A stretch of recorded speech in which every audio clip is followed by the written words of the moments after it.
உபவாசத்தினால் என் முழங்கால்கள் தளர்ச்சி அடைகிறது, என் மாம்சம் புஷ்டியற்று உலர்ந்து போகிறது.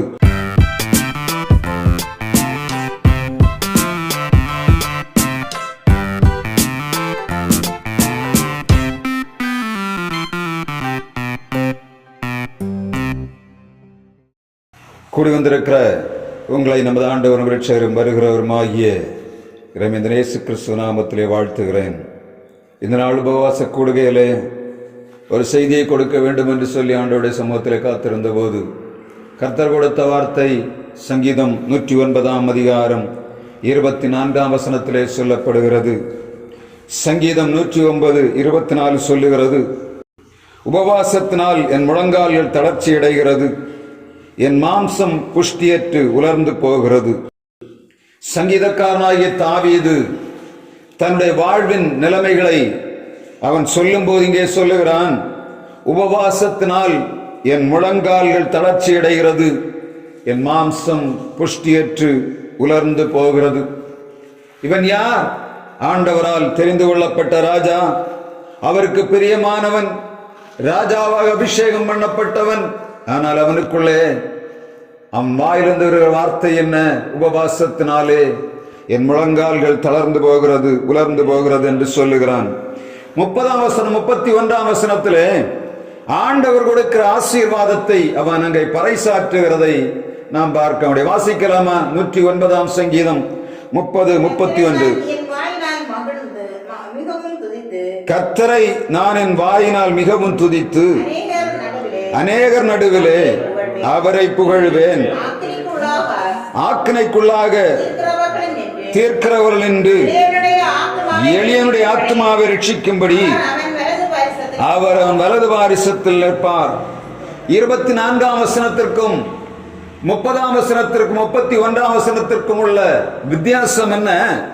இங்கே அவன் அழுது கொண்டு கிடக்கிறான். அவன் சொல்லுகிறான், நான் உபவாசம் இருந்து என் கால்கள் தளர்ந்து போகிறது, என் பலன் குறைந்து போகிறது, என்ன செய்கிறது என்று தெரியவில்லை. ஆனால் முடிவிலே சொல்லுகிறான், உபாதிக்கிறவனுக்கு முன்பாக என் ஆண்டவர் என்ன செய்வார்? ஆக்கினைக்குள்ளாக தீர்க்கிறவனுடைய எளியனுடைய ஆத்மாவை ரட்சிக்கும்படி அவர் அவன் வலது பாரிசத்தில் நிற்பார். ஆண்டவர் ஒரு மனிதனுடைய வலது பாரிசத்தில் நிற்கும் போது அவனுக்கு என்ன கிடைக்கும்? அவனுடைய போராட்டங்களை ஜெயிக்கும்படியான வல்லமை கிடைக்கும். அவன் கடந்து போகிற பாதையிலே, நம்பிக்கையற்ற சூழ்நிலையில ஒருவர் என்னோடு கூட வருகிறார் என்ற உணர்வு இருக்கும். தனியாக ஒரு மனிதன் நடந்து போகும்போது, ஒரு இருளுக்குள்ளே வழி தெரியாத இடத்திலே, ஒரு காட்டுக்குள்ளே ஒரு மனிதன் தனிமையாக நடந்து போவதற்கும் இன்னொரு மனிதனோடு சேர்ந்து நடந்து போவதற்கும் வித்தியாசம் உண்டு. ஒரு இடத்துல தனிமையாக நின்று கொண்டிருப்பதற்கும் துணையாக ஒரு மனிதன் நின்று கொண்டிருப்பதற்கும் வித்தியாசம் உண்டு. தனியனாக நின்று ஒன்றையும் செய்ய முடியாத நேரத்திலே பக்கபலமாக ஒருவர் நின்று அவனுக்கு துணை நின்று ஆறுதல் படுத்தும் போது அவனுடைய வாழ்வுடைய வித்தியாசம் உண்டு. இங்கே சங்கீதக்காரன் அதைத்தான் சொல்லுகிறான், ஆக்கினைக்குள்ளாக தீர்க்கிறவர்களுக்கு எதிராக நிற்கும்படியாய் அவனுக்கு எதிராக ஆண்டவர் அவனுடைய வலது பாரிசத்திலே நிற்பார் என்று சொல்லப்படுகிறது. அநேக நேரங்களிலே நாம் சோர்ந்து போகிறோம். வாழ்வில் என்ன செய்வது என்று அங்கராய்க்கிற நேரத்திலே நம்முடைய நிலைமையும் இதே சூழ்நிலைக்குள்ளே தான் கடந்து வருகிறது. இன்றைக்கு 109ஆம் சங்கீதத்திலே சங்கீதக்காரன் தன்னுடைய வாழ்வு நிலைமை அங்கே வைத்துவிட்டு சொல்லுகிறான், இந்த துணையற்ற நிலைமையிலே, யாரும் எனக்கு அருகில் இல்லாத நேரத்திலே, நான் தனிமையாயிருக்கிற நேரத்திலே நீர் என்ன செய்ய போகிறீர்? என் வலது பாரிசத்திலே நிற்கப் போகிறீர் என்று அவன் அறிக்கையிடுகிறான். ஆனால் 109ஆம் சங்கீதம் 1ஆம் வசனம் சொல்லுகிறது. வாசிங்க 109:1. கர்த்தாவே, நான் துதிக்கும் தேவனே, நீர் மௌனமாயிராதேயும். நான் துதிக்கும் தேவனே, நீர் மௌனமாயிராதேயும். அப்படியானால் சங்கீதக்காரன் அறிக்கையிடுகிற நேரம் என்ன? ஆண்டவர் மௌனமாயிருக்கிறார். எப்படி? அவன் கூப்பிட்டு பார்க்கிறான், ஆண்டவரே, என் கால்கள் தளர்ந்து போகிறது, ஆனாலும் நீர் மௌனமாயிருக்கிறீரோ என்று கேட்கிறான். உபவாசம் இருந்து அவனுடைய முழங்கால்கள் தளர்ந்து போகிறதாக சொல்லுகிறான். நம்முடைய வாழ்விலும் அநேகர் இப்படிப்பட்ட சூழ்நிலைக்குள்ளே கடந்து போய் கொண்டிருக்கிறோம். வாழ்விலே எதையோ செய்து பார்க்கிறேன், ஜெபித்து பார்க்கிறேன், ஓடி பார்க்கிறேன், உழைத்து பார்க்கிறேன், எல்லா நன்மைகளையும் செய்து பார்க்கிறேன். ஆனால் என் வாழ்விலே ஒரு நன்மை மாத்திரம் காண முடியவில்லை. என் கால்கள் தளர்ந்து போகிறது. நான் கிரியை செய்ய முடியாதபடிக்கு சோர்ந்து போய் கிடக்கிறேன் என்று சொல்லுகிற அன்பு சகோதரனை, இந்த உபவாச கூடுகையில வந்திருக்கிறவங்களுக்கு ஆண்டவர் கொடுக்கிற வார்த்தை, உங்கள் வரது வாரிசத்தில் ஆண்டவர் இருக்க வேண்டுமான்னு சொன்னால், இங்கே சங்கீதக்காரனே காரியங்களை அவன் விண்ணப்பமாக வைக்கிறதை இந்த வேதத்தில், இந்த வார்த்தையில் 109ஆம் சங்கீதத்தில் எழுதப்பட்டிருக்கிறது. அவனுடைய சூழ்நிலை என்ன? 109ஆம் அதிகாரம் சங்கீதத்தில் 2ஆம் வசனத்திலிருந்து 5ஆம் வசனம் வரையிலும் அவனுடைய சூழ்நிலை அங்கே எழுதப்படுகிற. வாசிக்கலாமா? 2ஆம் வசனம். துன்மார்க்கருடைய வாயும் கபட்டு வாயும் எனக்கு விரோதமாக திறந்திருக்கிறது. முதலாவதாக என்ன? கபட்டு நாய், கபட்டு வாய், பொல்லாத நாவு எனக்கு எதிராக திறந்திருக்கிறது. மிக கேவலமாக பேசுவதற்கு மனிதனுடைய பொல்லாதவருடைய வாயானது திறந்திருக்கிறது. எதை செய்கிறார்கள்? நீதிமானுக்கு விரோதமாக வாய் திறந்து கூசாமல் பேசுகிறார்கள். கபடு நாவு, வசனம் சொல்ல 2ஆம் வசனத்திலே சொல்லுகிற கபட்டு நாவும் பொய் உதடுகளும் என்னை எனக்கு விரோதமாக திறந்திருக்கிறது என்று சொல்லு. என்ன சொல்லு? கள்ள நாவினால் என்னாலே என்னோடு பேசுகிறார். முதலாவதாக கள்ள நாவினாலே பேசுகிறார். கள்ள நாவுனா எப்படி? பேசும்போது பார்த்தா நமக்கு ஆதரவா பேசுகிறது போல இருக்கும். ஆனா அதை எடுத்துக்கொண்டு என்ன பண்ணுவாங்க? வெளியே போய் சொல்லுவாங்க. என்ன சொல்லுவாங்க தெரியுமா? நான் அவர்கிட்ட பேசினேன், அவர் இந்த வார்த்தையை பேசினார், ஆனா பேசிற வார்த்தை அது இருக்காது. என்ன பண்ணிருப்பாங்க?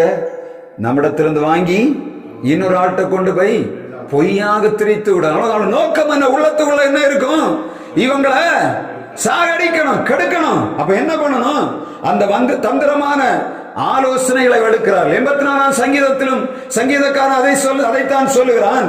அவர்கள் தந்திரமான அபாயங்களை, காரியங்களை அவர்கள் தேடி நீதிமானுக்கு விரோதமாக என்ன பண்ணுகிறார்கள்? தங்கள் நாவை, தங்கள் வாயை திறந்து அவனுக்கு எதிராக கிரியை செய்கிறார்கள். இங்கே சங்கீதக்காரன் நிலைமை என்ன? கள்ள நாவு, கபட்டு உதடோடு பேசுகிறார்கள்.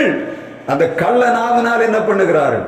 என்னோடு பேசிக் கொண்டிருக்கிறார்கள். ஒண்ணுமே செய்ய தெரியவில்லை. நான் பேசுனது ஒண்ணு, அவர்கள் பேசுகிறது இன்னொன்று. நான் செய்தது ஒன்று, அவர்கள் சொல்லுவது இன்னொன்றாக காணப்படுகிறது. நான் நன்மை செய்கிறேன், ஆனால் அதற்கு பதிலாக நான் செய்கிறவைகள் தீமை என்று சொல்லி வெளியே தூற்றி கொண்டு திடக்கிறார்கள். கள்ள நாவோடு பேசுகிறார்கள். ஒண்ணுமே பேச முடியல. அநேக நேரங்களில மனிதர்கள் நம்முடைய நிலைமை அப்படித்தான் இருக்கு. நன்மை செய்து பார்க்கிறோம், அதை தீமையாகவே சித்தரிக்கிறார்கள். அங்க போய் போராடி பார்க்கிறோம், இங்கே போய் போராடி பார்க்கிறோம். ஆனால் எங்கிருந்து போனாலும் சரி, கள்ள நாவு என்ன பண்ணிச்சு? நமக்கு முன்பாக போய் நாம் நியாயம் பேச போகிற இடங்கள் என்ன பண்ணிச்சு? போய் அந்த விஷத்தை கக்கி வைத்து விட்டு போய்விட்டது. நம்ம போய் சந்தோஷமா போய் பேச போவோம். சில மனிதர் இடத்துல அவங்கள முகத்தை நீங்க பார்த்தா தெரியும் என்ன பண்ணிட்டு இருப்பாங்க. நம்ம பேசும்போது முகத்தில் அந்த பார்வை வித்தியாசமா இருக்கு. ஏன்னா நாம் போவதற்கு முன்பாகவே கள்ள நாவு என்ன பண்ணிடு? அங்க போய் அவனை அபிஷேகம் பண்ணி வைத்திருக்கும். அப்ப என்ன ஆகும்? நம்முடைய பேச்சு அங்க போவதற்கு முன்பாக அந்த கள்ள நாவு என்ன பண்ணும்? நமக்கு எதிராக கிரிச்சு ஒண்ணுமே பேச முடியாது. ஏன்னா அவர்கள் பேசுவது எல்லாமே 100% ப்ரூவ் பண்ணி பேசுன மாதிரி பேசுவாங்க. ஒண்ணுமே பேச முடியாது. பேசினா என்ன ஆகும்? எதிர்த்து பேசுறான்னு சொல்லுவாங்க. இதுதான் அந்த கள்ள உதடுகளோடு பேசுகிறார்கள். ஏன் ஆண்டவர் மௌனமா இருக்கிறீர் என்று கேட்கிறார். காரணம் என்ன? நான் பேசுகிறது எல்லாவற்றையும் கள்ள உதடல், கபட்டு உதடுகள் எனக்கு எதிராக கிரியை. எனவே தான் நான் முழங்காலே சோர்ந்து போய் கிடக்கிறேன் என்று சொல்ல. அடுத்து 3ஆவது வசனம். பகை உண்டாக்கும்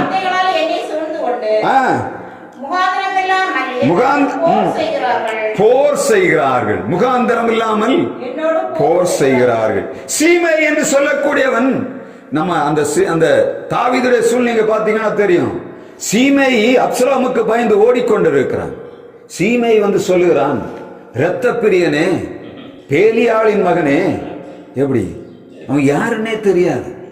இவன் மண்ணவாரி தூக்கி சொல்லுற, இரத்த பிரியனே, பேலியாளின் மகனே, நீ என்ன செய்தாய்? உன்னுடைய இரத்தப்படி ஆண்டவர் உன் தலையிலே திருப்பினார் என்று சொல்ல. காரணம் இல்லாம என்ன பண்ணுகிறான்? யுத்தம் தானே, கூட இருக்கிறோம் சொல்ல. அவனை கொண்டு விடுமான்னு கேட்கிறான்.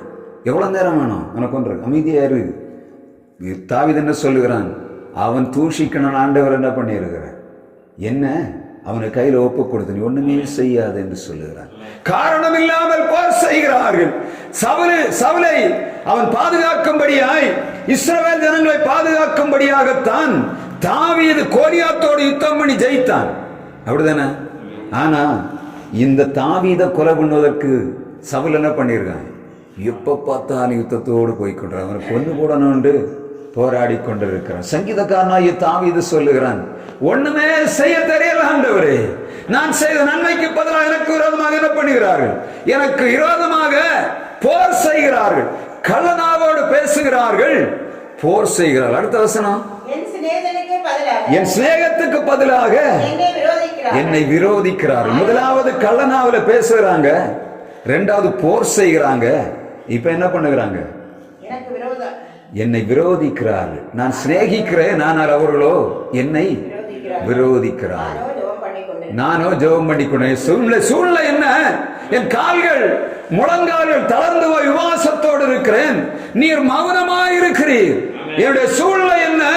கள்ளனாவோடு பேசுகிறார்கள், அதிகாரத்திலிருந்து பேசுகிறார்கள், என்னால் எதிர்த்து பேச முடியல, நான் அமைதியாகிறேன். அதற்கு அடுத்தபடியாக அமைதியாக இருக்கிறபடியினால் எனக்கு எதிராக போர் செய்கிறார்கள். மூன்றாவதாக என்ன செய்கிறார்கள்? நான் அவர்களை சிநேகிக்கிறேன், அதற்கு பதிலாக என்ன பண்ணுகிறாங்க? என்னை விரோதிக்கிறேன். ஏன் சிநேகிக்கிறேன்? இவர்கள் எனக்கு விரோதமாக கிரியை செய்கிறது, இவர்கள் தெரிந்தோ தெரியாமலோ செய்கிறார்கள், எனவே நான் இதற்கு எதிராக கிரியை செய்யக்கூடாது என்று சொல்லி இவன் தாவீது ஓடிக்கொண்டிருக்கான். அப்படிதானே? தன்னுடைய சொந்த மாமன் துரத்தும் போது அவன் 2 இடத்துல மாட்டினான் தெரியுமா? அவனை ஒண்ணுமே செய்யல. என்ன பண்ணுகிறான்? அவனுடைய வஸ்திரத்தின் தொங்கலை அறுத்து விட்டு அவனை மனதை அடித்துக் கொள்கிறான். அவன் சொல்லுகிறான், ராஜாவே, உமக்கு எதிராக கிரியை செய்கிறேன் என்று சொல்லி உம்மிடத்துல யார் என்னை தூண்டி விடுவது? மலைகளில் ஒரு கவுதாரியை வேட்டையாட போகிறது போல நீர் என்னை துரத்தி கொண்டு வருகிறது என்ன? நான் உமக்கு தீமை செய்வேனா? இஸ்ரவேல் ஜனங்களை மீட்டெடுத்த நான் உம்மை கொண்டு போடுவதற்கு ரொம்ப நேரம் ஆகுமா? ஒரு கோலியாத்தை கொண்ட மனிதனுக்கு சவுலை கொல்ல எவ்வளவு நேரம் வேணும்? யோசித்து பார்த்தீங்க, ஒரு நாளாவது ஒரு கோலியாத்தை கொலை செய்த மனிதனுக்கு சவுல் எவ்வளவு வேணும்? ஆனால் அவன் ஓடிக்கொண்டு சொல்லுகிறான், என்னுடைய சிநேகத்துக்கு பதிலாக என்னோடு போர் செய்கிறார். அடுத்த வசனம், நன்மைக்கு பதிலாக எனக்கு தீமை செய்கிறார்கள், என் சிநேகத்துக்கு பதிலாக என்னை பகைக்கிறார்கள். 25ஆம் வசனம், நான் அவர்களுக்கு நிந்தையானேன், அவர்கள் என்னை பார்த்து தங்கள் தலையை துலக்குகிறார்கள். எப்படி இதெல்லாம் பண்றாங்க? நான் அமைதியா இருக்கிறேன், இப்ப என் தலையை என்ன பண்ண, அவங்க தலையை என்ன பண்றாங்க? என்ன பார்த்து துலுக்குகிறார். எப்படி துலுக்குறதுன்னா எப்படி?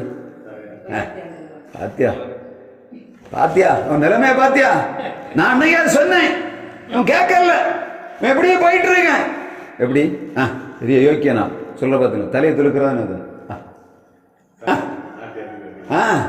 அவர் பெரிய இது மகா பெரிய காரியம். நீங்க சொன்ன நம்ம போயிட்டு இருப்போம், நம்ம பக்கத்துல எது பேசுங்க, பைத்தியக்காரன் போறான் பாருன்னு சொல்லுவாங்க.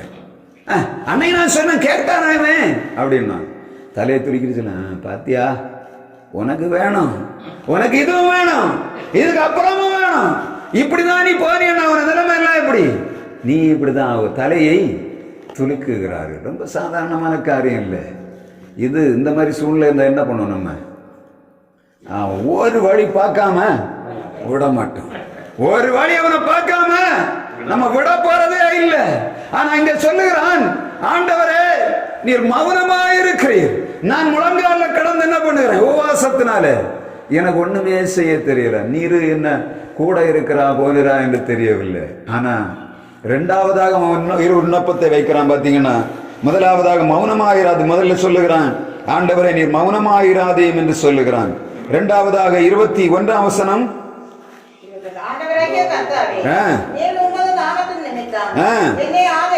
ஆதரித்து என்னை விடுவித்தல். இங்க ஆண்டவரை சொல்ற, ஆண்டவரே கர்த்தாவே நீர் உமது நாமத்தின் நிமித்தம் என்னை ஆதரித்து உமது கிருபை நலமானதினால் என்னை விடுவித்தருளும். இப்ப அவனுக்கு ஒரு நம்பிக்கை வருது, என்னன்னா ஆண்டவரே இவ்வளவு சூழ்நிலை இருக்கிறேன், ஆனா என்ன பண்ணணும்? நீர் என்னை விடுவிக்கணும். முதலாவது உங்க மௌனத்தை விட்டு நீர் எழும்பணும். இரண்டாவதாக நீர் என்ன செய்யணும்? நீர் எனக்காக யுத்தம் பண்ணணும். யுத்தம் பண்ணா மட்டும்தான் என்ன பண்ண முடியும், என்னால நான் ஜெயிக்க முடியும். அப்பதான் சொல்லுகிறான் அவன், ஆண்டவரே என் கால்கள் தளர்ந்து போய் கிடக்கிறேன், ஒண்ணுமே செய்ய முடியல. இவர்களா நம்ம இப்படி வைத்திருக்கிறார்கள். முகத்துக்கு முன்பாக சிரித்து பேசுகிறார்கள், எல்லா விதமான மரியாதையும் கொடுக்கிறார்கள். முதலாவதாக மௌனமாயிராதேன் என்று சொல்லுகிறான். இரண்டாவதாக 21ஆம் வசனத்திலே நீர் ஆதரியும் என்று சொல்லுகிறான். முதலாவதாக மௌனமாயிருந்தால் நான் என்ன பண்ணுவேன், சங்கீதக்காரன் சொல்லுகிறான், நீர் மௌனமாயிருந்தால் நான் குழியில் இறங்குறவளுக்கு ஒப்பாவேன். சங்கீதம் 28:1 சொல்லுகிறது, நீர் மௌனமாயிருந்தால் நான் குழியில் இறங்குகிறவளுக்கு ஒப்பாவேன். எப்படி மௌனமா இருந்த ஆண்டவர் மௌனமா இருந்தா என்ன ஆகும், நம்ம செத்து போவோம். எஸ்தர் 4ஆம் அதிகாரம் 14ஆம் வசனத்துல மொர்தேகாய் எஸ்தரை பார்த்து சொல்லுகிறான் இதே வார்த்தை. என்ன சொல்லுகிறான், நீ இந்த காலத்தில் மௌனமாக இருந்தால் யூதருக்கு சகாயம் ரட்சிப்பும் வேறொரு இடத்திலிருந்து எழும்பும், அப்பொழுது நீயும் உன் தகப்பன் குடும்பத்தாரும் அழிவீர்கள்.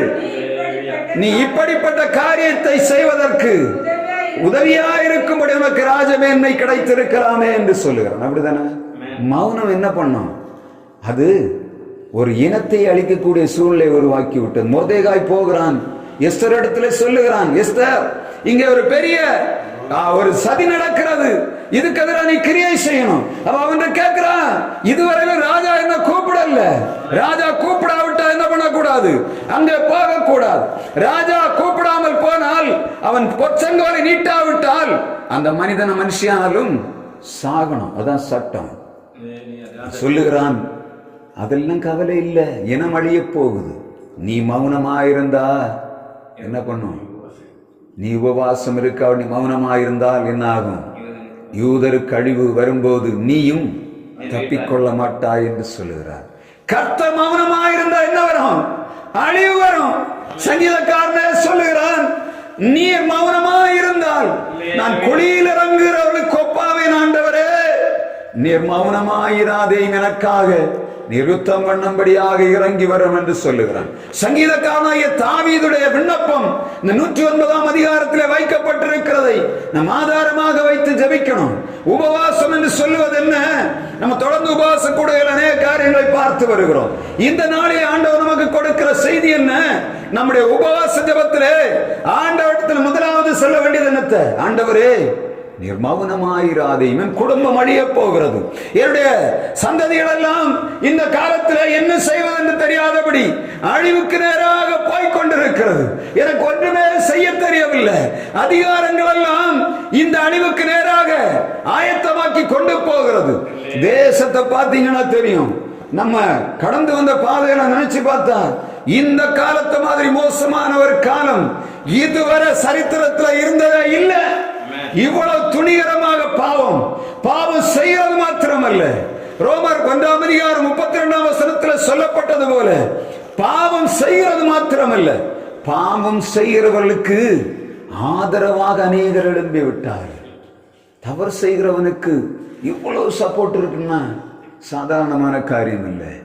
ஆண்டவர் நம்முடைய சங்கீதக்காரன் சொல்லுகிறான், மௌனமாயிராதீம் ஆண்டவரே, எங்கள் தேசம் அழிவுக்கு நேராக போகிறது ஐயா, எங்கள் பிள்ளைகள் வாழ்வு கேவலமாக இருக்கிறது ஆண்டவரே, நீர் மௌனமாயிருக்க கூடாது என்று சொல்லுகிறார். முதலாவது அவனுடைய ஜெபம் என்ன, ஆண்டவரே நீர் மௌனமாயிராதீம். இரண்டாவதாக 21ஆம் வசனத்தில் அவர் சொல்லுகிறார், வாசிங்க 101. கர்த்தாவே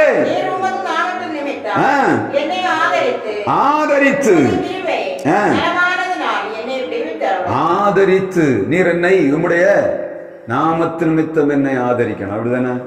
சங்கீதம் 23ஆம் வசனத்திலும் அவர் தான் சொல்லுகிறான், அவர் ஆத்துமாவை தேற்றி தம்முடைய நாமத்தின் நிமித்தம் என்னை நீதியின் பாதைகளில் நடத்துகிறார்.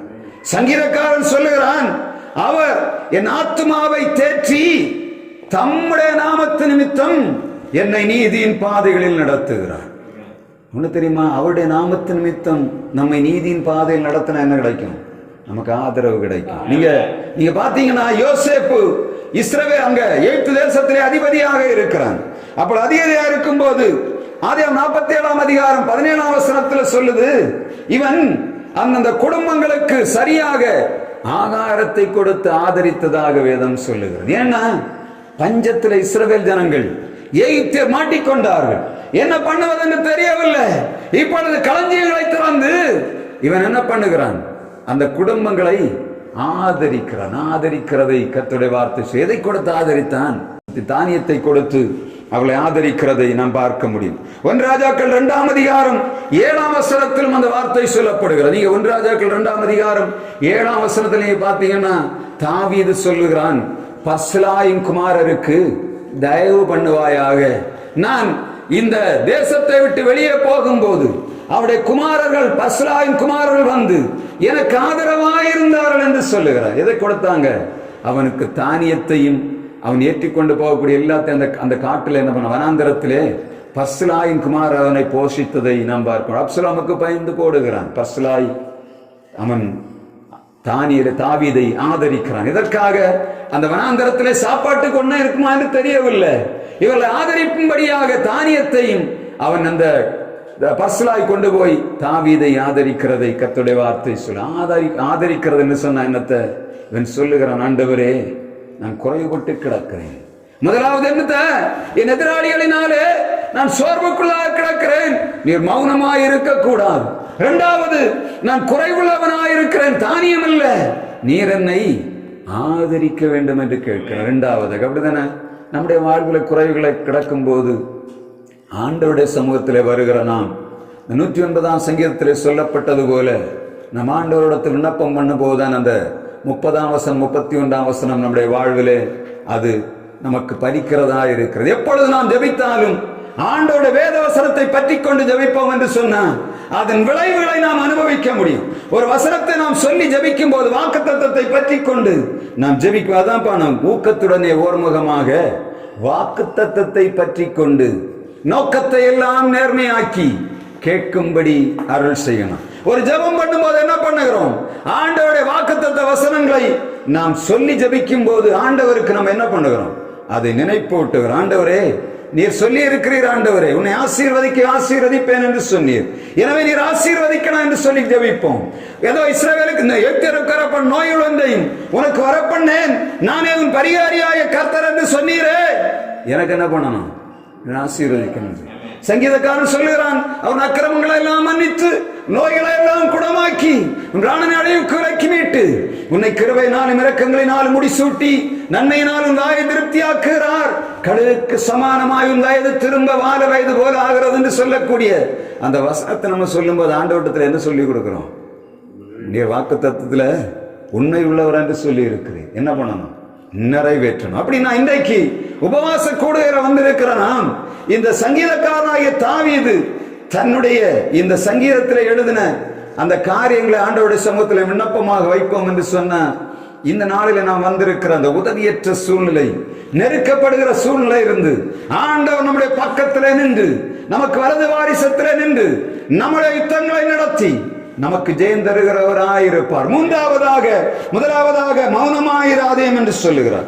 இரண்டாவதாக ஆதரியும் என்று சொல்லுகிறார். மூன்றாவதாக 26 வசனத்திலே வாசிக்கலாம். 26, கர்த்தாவே எனக்கு சகாயம் பண்ணும், என்னை இரட்சியும். முதலாவதாக சகாயம் பண்ணும். 21 வசனத்திலே அவர் ஆதரிக்கும் சொல்லுகிறார். இரண்டாவதாக என்னை விடுவியும் என்று சொல்லுகிறார். விடுவிக்கிறது சொன்னா என்னது? 21 வசனத்தில் அவரோட வாசி 21, ஆண்டவராய கர்த்தாவே நாமத்து நிமித்தம் என்னை ஆதரித்து உமது கிருபை நலவானதினால் என்னை விடுவித்தருளும். என்னை விடுவித்தருளும். விடுவித்தருளும் என்று சொன்னா என்னது? விடுவிக்கிறது அர்த்தம்.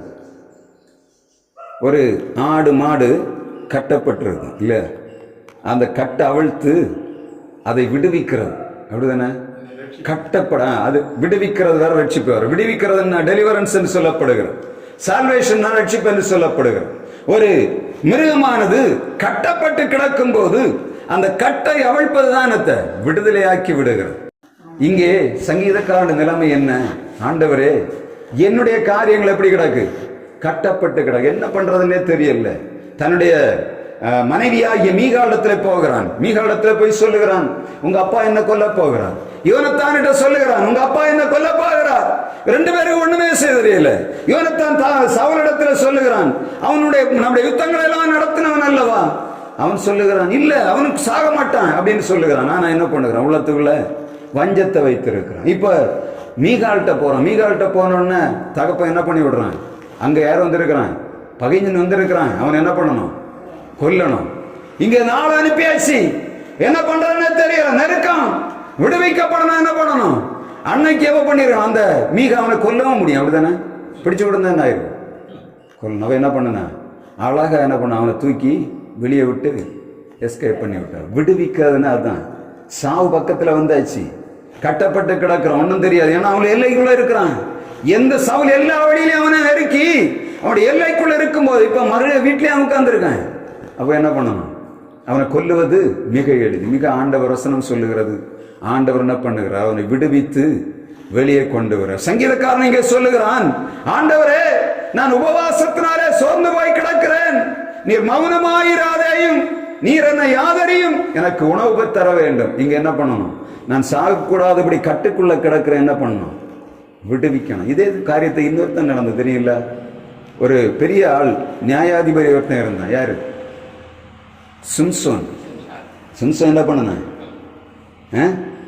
சரியா போய் மாட்டிக்கிட்டான். விடுவிக்கிறதுக்கு யாருங்கள கடைசியில் ஆண்டவரே இந்த ஒரு மிசை எனக்கு இறங்கி எனக்கு என்னை கிருபை செய்யும் என்று சொன்னான். அதுவரை என்ன பண்ண, கட்டப்பட்டு கிடந்தவன் விடுதலையாக முடியவில்லை. பெரிய போராட்டம். என்னன்னா, ஆசையா போகிறான். என்ன பண்ணுகிறது, அவ அழகா என்ன பண்ண, அவனை கட்டி அழகா கயிறு போட்டு வைத்து விட்ட. ஒண்ணுமே இல்லை, ஒண்ணுமே இல்லாத சூழ்நிலை. ஏன்னா கிடக்கிறதுங்க அந்நிய தேசத்துல, பெலிஸ்தீன தேசத்துல இருக்கிறான். தன்னுடைய தேசத்தில் இருந்தாலாவது உதவிக்கு தேடலாம். இப்ப யாரு, அந்த பொம்பளை மடியில தான் கிடக்கிறான். என்ன பண்ண முடியாது, வேற வழியே கிடையாது. ஏன்னா யாரா இருந்தாலும் சரி, என்ன சொல்லுவாங்க, பேசிக்க வீட்டுக்கு வந்திருக்கவன் என்ன பண்ணுவான், யாரு மதிப்பா, யாரும் மதிக்க மாட்டான். ஆனா பலசாலி, அவனை தொட முடியாது. அவன் எப்படியும் கத்தம் ஓதிட்டு போட்டு என்ன பண்ணிட்டாங்க, விட்டுட்டாங்க. ஆனா அவனை சரியா கட்டி வைத்து விடுதலையாக்க முடியாதபடி. அதான் சொல்லுகிறான் சங்கீதக்காரன் 51ஆம் அதிகாரம் 10ஆம் வசனத்தை, கர்த்தாவே சுத்த இதயத்தை தாரும், நிலைவரமான ஆவியை என் உள்ளத்திலே புதுப்பியும். நான் விடுவிக்கப்படணும்னா என்ன பண்ணணும், சுத்த இதயம் வேணும், நிலைவரமான ஆவி எனக்குள்ள இருந்தா மாத்திரம்தான் நான் விடுதலையாக்க முடியும். நான் ஒரு மனிதனை இன்றைய காலகட்டங்கள்ல அநேகர் சோர்ந்து போய் கிடக்கிறது என்னன்னா, மனிதர்கள் கட்டுவதில்லை, தங்களை தாங்களை கட்டி கொண்டு கிடக்கிறார். அநேக நேரம் நமக்கே தெரியும். அநேக நேரங்களில் நம்ம செயல்பட முடியாத காரணம் என்ன தெரியுமா, நாமே நம்மை கட்டி வைத்திருக்கிறோம். அநேக நேரங்களில் சில உபத்திரவங்கள், சில அவிசுவாசங்கள், இவைகளை நம்பி நம்மை கட்டி வைத்தபடியினாலே நம்ம எழும்பி என்ன பண்ண முடியல, ஆண்டவருக்கு விடுதலையா ஊழியம் செய்ய முடியாது. சூழ்நிலை அப்படிதான் இருக்கு, என்ன பண்ணுவதுன்னு தெரியாது. நம்ம எழுந்துனா என்ன பண்ணும், நம்மை கட்டி எல்லாத்தையும் முடக்கி போடக்கூடிய அளவுல எல்லா காரியங்களும் அப்படிதான் இருக்கு. கையை தூக்குனா தூக்க முடியாது, கையை கட்டிடுவாங்க. வாயை திறந்தா வாயை என்ன பண்ணுவாங்க, கட்டுவாங்க. என்ன பண்ணாலும் கட்டக்கூடிய அளவுல சூழ்நிலைக்குள்ளே நாம் மாட்டி விடுவோம். சங்கீதக்காரன் சொல்ற, ஆண்டவரே வசனம் வாசி 21ஆம் அதிகாரத்தில் என்னை விடுவியும் என்று சொல்லுகிறார். கர்த்தாவே ஆதரித்து கிருபை விடுவியும் என்று சொல்லுகிறான். இப்ப அவனுடைய சூழ்நிலை என்ன, கட்டுக்குள்ளே கிடக்கிறான். 25ஆம் வசனம், 26ஆம் வசனம், என் தேவனாகிய கர்த்தாவே எனக்கு சகாயம் பண்ணும், ரட்சி. மிக ரெண்டு காரியத்தை ஆண்டவர் கேட்கிறான். ஆண்டவரே எனக்கு சகாயம் பண்ணும். ஆங்கிலத்தில் சகாயத்துக்கு ஹெல்ப் என்று சொல்லப்படுகிற. அப்படின்னா அவனுக்கு உதவி இல்லாத நேரத்தில் அவன் உட்கார்ந்து இருக்கிறான். அப்படிதானே, ஏன் அவன் உபவாசத்துல முழங்கால தளர்ந்து போய் கிடக்கிறான் தெரியுதா? காரணத்தை சொல்ல, ஆண்டவரே எனக்கு நீர் சகாயம் பண்ணணும். ஏன்னா எந்த விதத்தில் எனக்கு சகாயம் இல்லை. நான் வலது பக்கம் திரும்பினாலும் எனக்கு சகாயம் இல்லை, இடது பக்கம் திரும்பினாலும் சகாயம் இல்லை, முன்ன திரும்பினாலும் முன்ன பார்த்தாலும் சகாயம் இல்லை, பின்னாடி பார்த்தால் எனக்கு சகாயம் இல்லை. தனி மனிதனாக நின்று நான் உதவிக்காக கெஞ்சி கொண்டிருக்கிறேன். ஆண்டவருடைய வார்த்தை எரேமியா 33ஆம் அதிகாரம் 3ஆம் வசனம் சொல்லுகிறது, என்னை நோக்கி கூப்பிடு, அப்பொழுது நான் உனக்கு உத்தரவு கொடுத்து நீ அறியாதது நீ எட்டாதமான பெரிய காரியங்களை அறிவிப்பேன் என்று சொல்கிறார். அந்த நேரம் எரேமியாவுடைய சூழ்நிலை என்ன? எரேமியா எங்க இருக்கிறான்? காவற்சாலையின் முற்றத்தில் இருக்கிறான். அப்படிதானே? வேற எதுவும் இல்லை. அவனுக்கு தேவையான ஆகாரம் மட்டும் போகுது.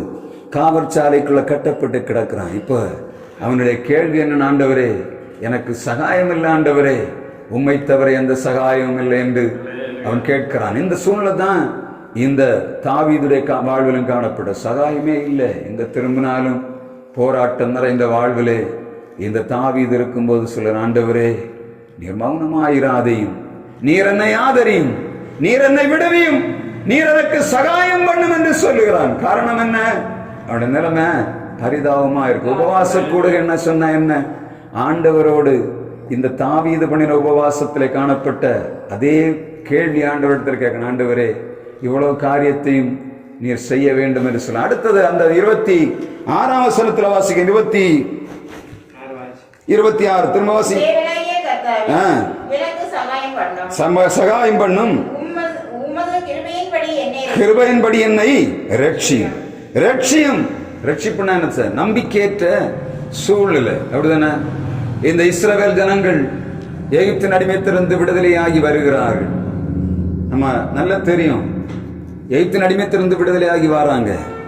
இப்பொழுது சிவந்த சமுத்திரத்துக்கு முன்னாடி வந்துட்டாங்க. அப்படிதானே? வந்து நின்றுட்டு பாக்குறாங்க. ஐயோ, முன்னாடி என்ன பண்றான்? சிவந்த சமுத்திரம், பின்னாடி என்ன? பார்வோனுடைய சேனை, ரெண்டு பக்கம் அந்தரம். என்ன பண்ணுவது என்று தெரியவில்லை. இப்பொழுது ஆண்டவர் சொல்லுகிறார், இன்று கண்ட எகிப்தியரை இனி காண்பதில்லை. இஸ்ரவேலை காக்கிற தேவன் உறங்குவதில்லை. யாத்திரா 14ஆம் அதிகாரம் 13ஆம் வசனம் சொல்லுகிறது, கர்த்தர் உங்களுக்கு செய்கிற ரட்சிப்பை இன்றைக்கு நீங்க பாருங்க என்று சொல்லு. ரட்சிப்புன்னா அதுதான். ரட்சிப்புன்னா எப்படி? இனிமேல் எந்த வழியும் இல்லை. கட்டப்பட்டு கிடக்கிற விடுதலை வேற, ஆனா இது வேற. ரட்சிப்பு என்று சொல்ல வேணத்த எந்த பக்கத்திலே வழி இல்லை. பின்னாடி சத்துருக்கள், ரெண்டு பக்கமும் சூழ்நிலை கைதிகள். எதிரில் என்ன இருக்கு? அதுல ஒரு நம்பிக்கையே கிடையாது. அந்த சமுத்திரத்துக்குள்ள கடந்து போறது என்ன பண்ண முடியும்? அங்க ஒரு வழி இருக்குன்னு யாருக்காவது தெரியுமா? நம்பிக்கையே கிடையாது. இனிமேல் ஒண்ணுமே இல்லை. நம்ம இந்த வனாந்தரத்துல சாக போகிறோம்.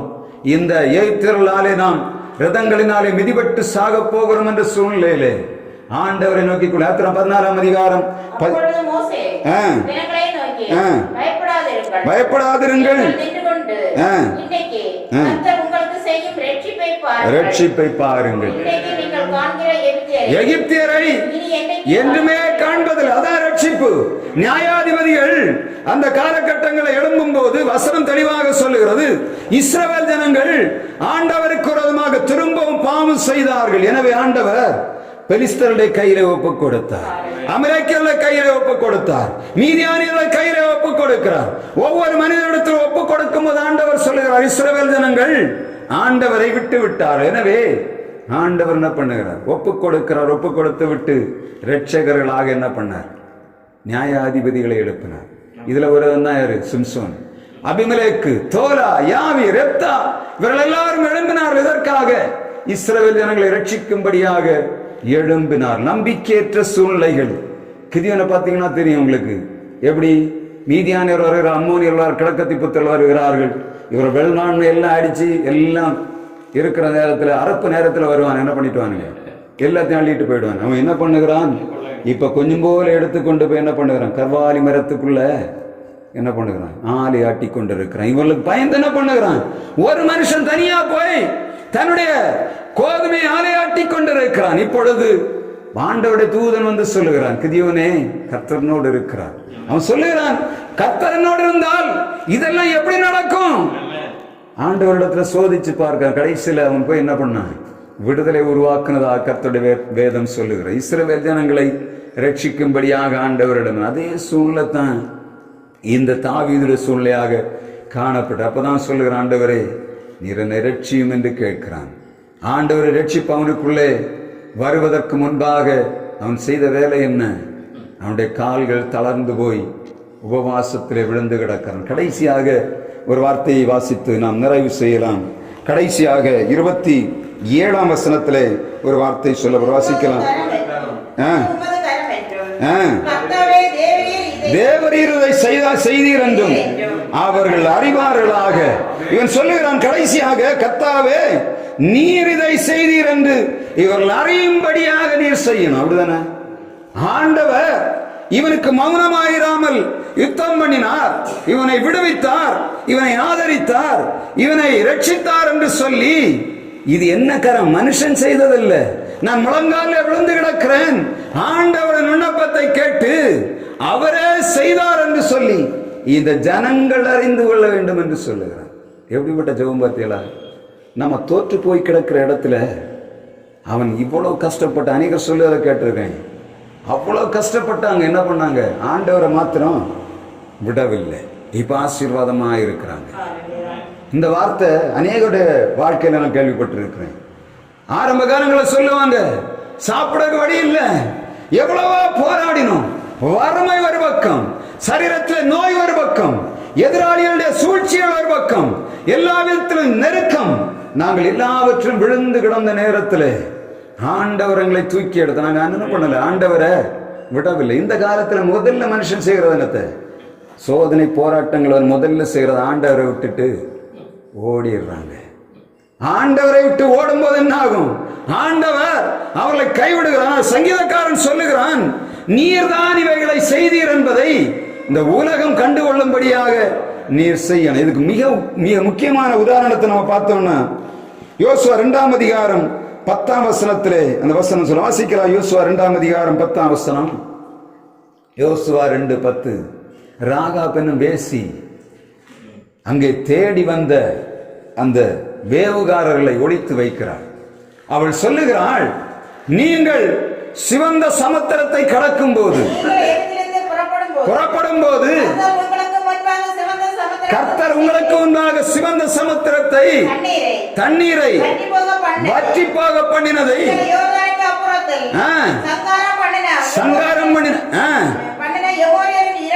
ராஜாக்களையும் சீகோனுக்கும் ஓகுக்கும் கேள்விப்பட்ட போது எங்கள் இருதயமெல்லாம் கரைந்து போயிற்று,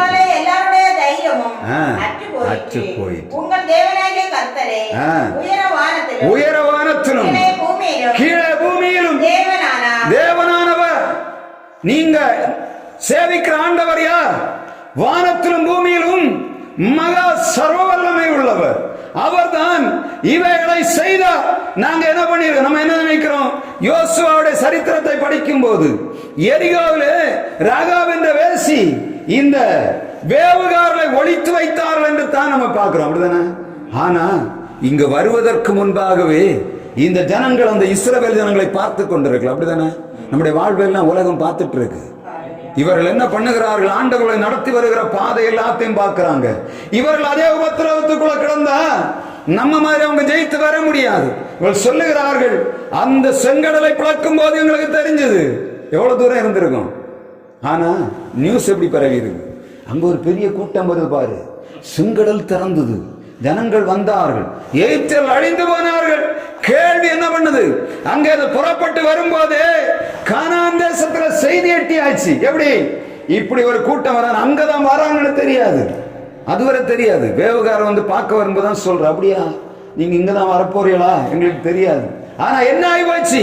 இந்த ஜனங்கள் இங்க வந்தா என்ன பண்ணுவாங்க? நம்மளை காரியம் பண்ணிடுறோம். எதனால? இவங்களுடைய சுயத்தினால இல்லை. எப்படி? அவளுடைய ஆண்டவர் யார்? அவளை நடத்தி வருகிற ஆண்டவர் எவ்வளவு பெரிய ஆண்டவர். இது உணர்ந்து கொண்டாலும் ஜனங்கள், அதனாலதான் யுத்தம் பண்ண போகும்போது என்ன பண்ணுகிறார்? ராகாப் சொல்லுகிறார், கண்டிப்பா இந்த தேசம் அழியும், இவர்களுடைய பராக்கிரமம் ஒன்று செல்லுபடி ஆகாது. இங்க வசனம் சொல்லுகிறது, அவர் சொல்லுகிறார், எங்கள் ஜனங்களுடைய இருதயம் எல்லாம் தளர்ந்து போயிட்டு. காரணம் என்ன? உங்களை நடத்தி வருகிற ஆண்டவர் யார்? மகா உன்னதர், சர்வ வல்லமை உள்ளவர். அவர் உலகத்தில் எந்த மனுஷனாலும் செய்யக்கூடாது மகா பெரிய அதிசயமான காரியங்களை வாழ்விலை செய்கிறவர். உங்களை நடத்தி கொண்டு வருகிற ஆண்டவர் சாதாரண ஆள் இல்ல. நம்ம நினைக்கிறோம் உலக மனுஷன் உலகத்தில் நடந்து போகும் நினைக்கிறோம், மற்ற மனிதர்களோடு நம்ம நடந்து போறோம் நினைக்கிறோம். அப்படி இல்லை. நீங்க வேற, அவங்க வேற. உங்களை நடத்தி பாருது யாரு? உங்களை கொண்டு வருகிற ஆண்டவர் சர்வ வல்லமை உள்ளவர். அவர் சர்வஞானி, அவர் சர்வவியாபி. இப்ப நாங்க சொல்லுவதில்லை. என்ன பண்ணது?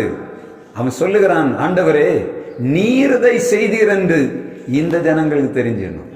நான் சொல்லி இல்ல. என்னை நீ நடத்தி வந்து விடுதலை ஆக்குறதெல்லாம் என்னுடைய சுயத்தினால இல்ல, கர்த்தரே என்னை விடுவித்தார் என்று சொல்லும்படியாக நீர் என்ன செய்யணும்? எனக்கு ஆதரவாக நீர் யுத்தம் பண்ணி என்ன பண்ணணும்? நீர் வெளியே இல்லை அப்படின்னு சொல்லணும். அவன் எனக்கு மகன், அவனை நீ தொட முடியாது. அவன் நடந்து வருகிற பாதையெல்லாம் நான் அவனை நடத்தி கொண்டு வருகிற பாதை என்பதை அந்த எதிரியால் உணர்ந்து கொள்ளும்படியாக நீர் என்ன பண்ணணும்? எனக்கு இரக்கம் செய்யணும்னு அவன் கேட்கிறான். அதுதான் என்ன பண்றது? ஆண்டவர் தம்முடைய பிள்ளைகளுக்கு கொடுக்கிற ஆசீர்வாதம். சங்கீதக்காரன் சொல்லுகிறான், 30ஆம் வசனத்தை வாசிங்க, நிறைவு செய்ய போகிறோம். போகும்போது இந்த 109ஆம் சங்கீதத்தை நினைவு வரும்போது நீங்க வாசிக்கும் போது உங்களுக்கு தெரியும், ஆண்டவரே நீர் எனக்கு இவ்வளவு காரியம் என்னெல்லாம் செய்யணும் ஆண்டவருடைய வார்த்தை சொல்லுகிறது. முதலாவதாக என்ன சொல்லுகிறான் சங்கீதக்காரன்?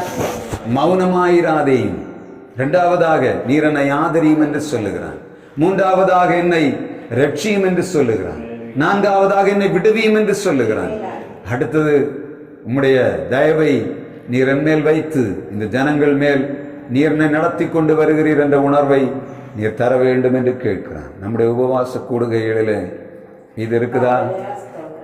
ஆண்டோடைய வார்த்தை சொல்லுகிற சங்கீதக்காரன் சொல்லுகிறான் 21ஆம் வசனம் 109ஆம் சங்கீதத்திலே, என் கால்கள் தளர்ந்து போகிறது. உபவாசத்தினாலே என் கால்கள் தளர்ந்து போகும். உபவாசம் எப்படி இருக்கு? நம்முடைய ஜெபம் எப்படி இருக்கு? இதுதான் கேள்வி. ஜாதிகளுக்கு முன்பாக நீர் மேன்மையானவர்கள் தான் உண்மை பறைசாற்றும்படியாக நீர் என் வலது பக்கத்தில் நிற்கணும் ஆண்டவர் சொல்லுகிறான். அந்த குற்றப்படுத்துவதற்கு முன்பாக நீர் என்னைக்கு விடுதலை தருவார் என்று சொல்லி ஜனங்கள் அறிந்து கொள்ளும்படியாக நீர் என் வலது பாரிசத்திலே நிற்க வேண்டும் என்று கேட்கிறான். ஆண்டவருடைய வார்த்தை ஒரு காலம் மாறிப்போ. நம்முடைய ஆண்டவர் நம்முடைய வலது பக்கத்திலே நிற்கிறார். யாரு தெரியுமா?